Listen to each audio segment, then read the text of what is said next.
สบายดีเนาะสบายดีท่านนี้และก็ท่านสายเนาะท่านไหนที่ว่ามีปัญหาเกี่ยวกับโรคติดต่อทางเพศสัมพันธ์บ่ว่าจะเป็นเกี่ยวกับโรคหนองในโรคหอนไก่และก็ซิฟิลิสเนาะซึ่งว่าบางคนจะเป็นตุ่มพื้นแดงๆน้อยๆขึ้นมาเนาะบางคนก็จะเป็นตุ่มเดี่ยวแล้วก็ใหญ่ขึ้นบางคนก็จะเป็นหลายตุ่มแล้วใหญ่ขึ้นเนาะบางคนก็จะเป็นตุ่มแล้วมันแตกแล้วก็เป็นบาดแผลบางคนก็มีเลือดปนหนองออกมานำอันนี้แม่นเอิ้นเกี่ยวกับพวกโรคติดต่อทางเพศสัมพันธ์เนาะสำหรับผู้หญิงก็มีอาการตกขาวคันหรือว่าตกขาวแล้วมีกลิ่นหรือว่าตกขาวแล้วมันมีตุ่มเนาะหรือว่ามีเลือดออกมาหรือว่าผสมออกมาเป็น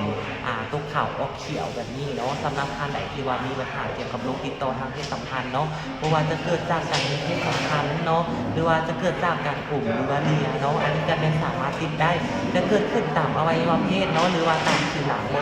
เป็นต้นในบริเวณที่ว่าปากเนาะอันนี้แม่นภาวะผู้ใดที่ว่าเป็นเนาะก็จะมีอาการแตกต่างกันไปเนาะแต่ว่าสำหรับท่านใดที่ว่ามีปัญหาเกี่ยวกับโรคติดต่อทางเพศสัมพันธ์คือชีวมานี่เนาะถ้าว่าเป็นมาแล้วหรือว่าเป็นมาโดนหรือว่าหากจะเป็นก็แม่นสามารถรักษาได้เนาะถ้าว่าท่านใดเป็นเกี่ยวกับ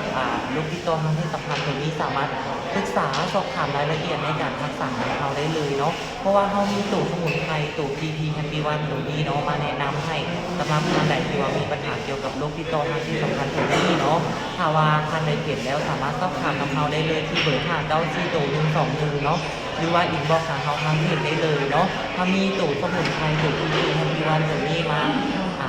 แนะนำให้เนาะสำหรับท่านใดที่ว่าเปลี่ยนเนาะสมุนไพรตัวนี้ได้รับการ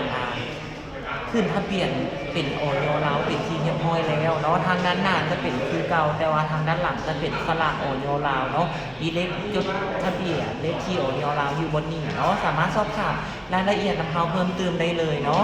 สบายดี